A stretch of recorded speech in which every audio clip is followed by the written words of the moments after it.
Hello అండి, నమస్తే అందరికీ. కాంచీపురంలో మేము విజిట్ చేసిన మూడో టెంపుల్ వరదరాజ్ పెరుమాళ్ టెంపుల్. ఇది 10వ శతాబ్దంలో చోళులు నిర్మించారు. వరదరాజ్ టెంపుల్ అంటే చాలామందికి తెలియదు, కానీ బల్లిగుడి అంటే అందరికీ తెలుసుద్ది. ఇక్కడ ప్రత్యేకతే బల్లి, బంగారు బల్లి, వెండి బల్లి, సూర్యచంద్రులు ఉంటారు. ఈ నాలుగుటిని స్పర్శించుకునే వాళ్ళకి బల్లి దోషాలు, పడే దోషాలు ఏవైనా ఉంటే తొలగిపోతాయని ఇక్కడ నమ్మకం. అసలు ఈ బల్లి స్టోరీ ఏంటా అంటే, గౌతమ్ మహర్షికి 2 శిష్యులు ఉండేవారు. వాళ్ళు గౌతమ్ మహర్షి కోసం ఒక కుండలో నీళ్ళని తీసుకొచ్చారు. ఆ కుండలో బల్లి పడింది. అది వాళ్ళు చూసుకోలేదు. మహర్షి చూసి వాళ్ళకి మీరు బల్లులుగా మారిపోవాలని శాపం విధించారు. విముక్తి కోసం మళ్ళీ గౌతమ్ మహర్షిని ప్రార్థించగా వరదరాజ్ పెరుమాళ్ టెంపుల్లో మీకు విముక్తి అనేది కలుగుతుందని చెప్పగా అక్కడికి వెళ్ళి వాళ్ళు ప్రార్థించారు. సో వాళ్ళకి అక్కడ విముక్తి అనేది జరిగింది. వాళ్ళే స్వయంగా మాకు విముక్తి కలిగింది కాబట్టి ఈ ప్రదేశంలో మేము భక్తులు దోష నివారణకే శాశ్వతంగా బల్లులుగా మారుతామని చెప్పి కోరుకుంటారు.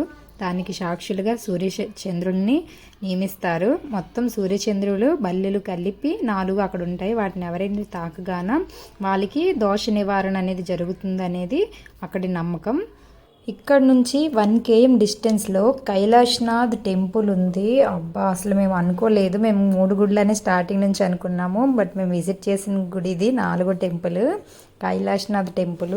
ఎంత బాగుందంటే అసలు నిజంగా చాలా అంటే చాలా పురాతనమైనది. ఇది 8వ శతాబ్దంలో దీన్ని నిర్మించారంట పల్లవులు. గరుడ పురాణం ప్రకారం మోక్షం వచ్చే ప్లేసుల్లో 7 ప్లేసులు ఉంటాయంట. అందులో ఒకటి కాంచీపురం అనేది. ఇక్కడ ఈ టెంపుల్ అయితే మొత్తం ఇసుక రాయి. నార్మల్గా రాతి చెక్కడాలు మనం ఏ టెంపుల్ అయినా చూసుంటాము. ఈ టెంపుల్కి వచ్చేసరి ఇసుక రాయి అంతా. ఇసుక రాయితోనే విగ్రహాలు చెక్కి ఎంత స్పష్టంగా అందంగా క్లియర్గా ఉంటాయంటే, టెంపుల్కి ఎదురుగా నందీశ్వరి చాలా పెద్దది. అసలు నంది అనేది లోపల శివలింగాలు అయితే నేను చూసిన అన్ని గుడుల కన్నా పెద్ద శివలింగం ఇక్కడే ఉంది. దీనికి మోక్ష మార్గం కూడా ఉంది. మేమైతే నైట్ టైం వెళ్ళాం. నాకు చాలా భయం వేసింది. చాలా పెద్దది మోక్ష మార్గం. వెళ్ళడం ఈజీ కానీ రావడం చాలా కష్టం.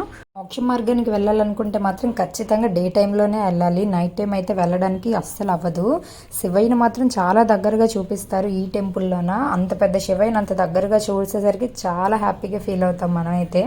కాంచీపురంలోని ఈ టెంపుల్తో మొత్తం మేము 4 టెంపుల్ని కవర్ చేసేసాము. ఇంకొక వీడియోతో మళ్ళీ కలుద్దాం. బాయ్.